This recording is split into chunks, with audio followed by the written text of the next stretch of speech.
Hello, welcome to True News TV, I am Jenny. Let's get into the story.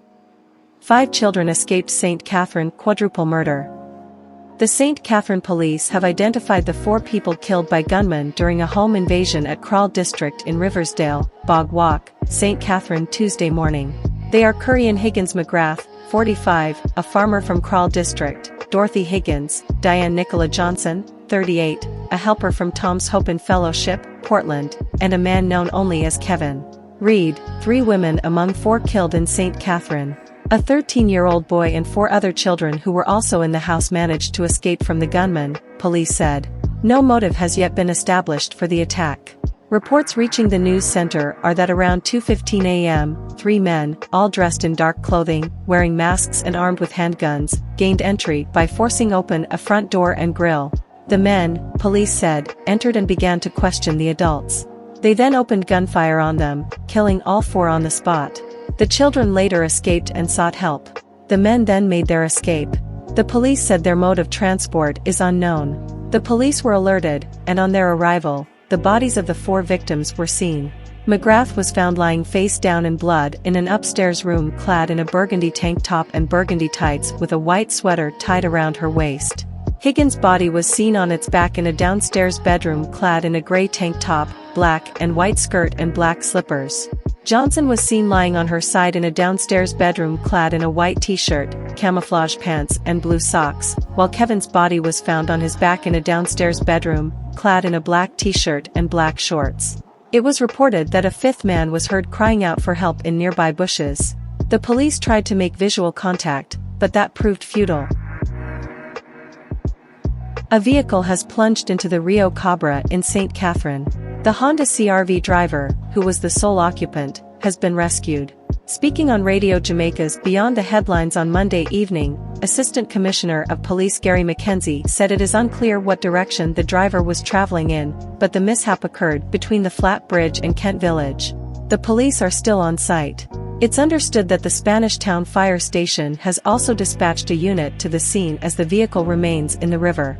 ACP McKenzie warned motorists that the roadway in that area is wet, therefore, they should exercise even more caution. He said there are also delays along the road because a large truck has broken down in the vicinity. A plea for Gangster Mama.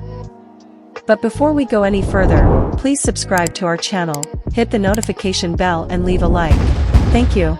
Now let's get back into the news. Alexander Shaw, the attorney representing the sole woman convicted for being a member of the deadly Klansman gang, on Monday painted a picture of her as a rejected wife, a mother pained by her inability to see her teenage daughter in high school uniform, and a woman still involved in ministering the gospel inside prison. Making his plea in mitigation before trial judge Chief Justice Brian Sykes during the sentencing exercise for Stephanie Cole Christie and 14 other convicted gangsters at the Supreme Court in downtown Kingston on Monday, Shaw said his client has somewhat been ostracized. Arguing for a light sentence of 2 to 3 years for his client, who is otherwise called Mama, and who already has 5 other convictions, the attorney declared that Cole Christie has already been punished, having been rejected by her husband, who doesn't want anything to do with her. She has been hearing prison gates closing behind her for the last 4 years, and I submit that is enough to act as a deterrent. Mrs. Christie is 48 years old, she is not a pup, notwithstanding the fact that she is the eldest in the gang. As the evidence unfolded, there were instances when she would invite her friends to church. The truth is, there was a constant struggle because, though she was at church, she found herself being part of a negative social group, he said. According to Shaw, Cole Christie has expressed how depressive it is to be locked away from her young daughter and has talked about having suicidal thoughts. He said the interviewer who prepared Cole Christie's social inquiry report tried to make contact with her husband who doesn't want anything to do with her or this court matter. He further said Cole Christie was needed by her ailing mother who is elderly and had been cared for by his client before her incarceration.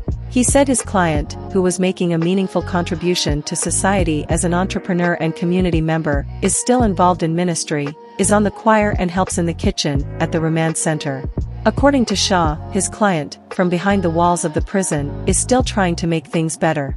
In March this year, Cole Christie was found guilty of being a member of the notorious criminal organization Cole Christie, said to be a top-tier member of the gang, at the time in a fervently delivered unsworn statement had described herself as a businesswoman and entrepreneur who is known by many as a people person.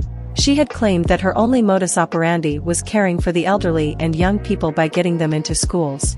She told the court that she also spearheaded community sports days and a major get-together which was so recognized it attracted sponsorship from several big-name companies. However, witness number 2, a former gang member turned state witness, had asserted that Cole Christie was the link between the police force and the gang and was the one to source legal representation whenever a gang member ran afoul of the law. Cole Christie, it was said, bankrolled legal fees from extortion monies.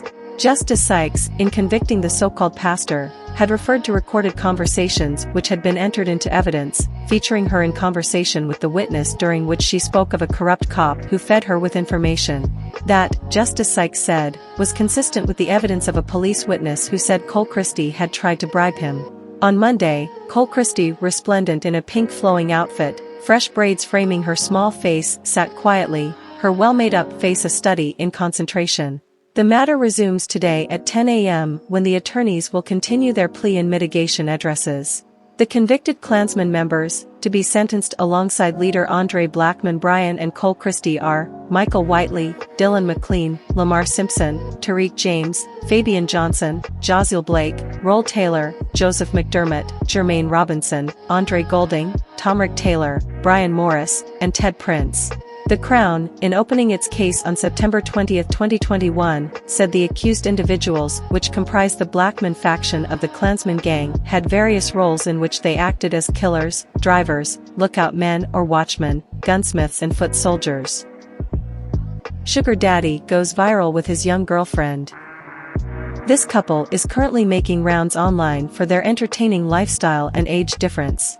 In particular, 2 clips of the couple enjoying each other's company are giving off an in-love vibe or at least really like each other vibe. At first, they are seen dancing with each other with the female bent over and grinding on her man. The older man, who is often referred to as Sugar Daddy, is seen holding on to her waist and enjoying the moment.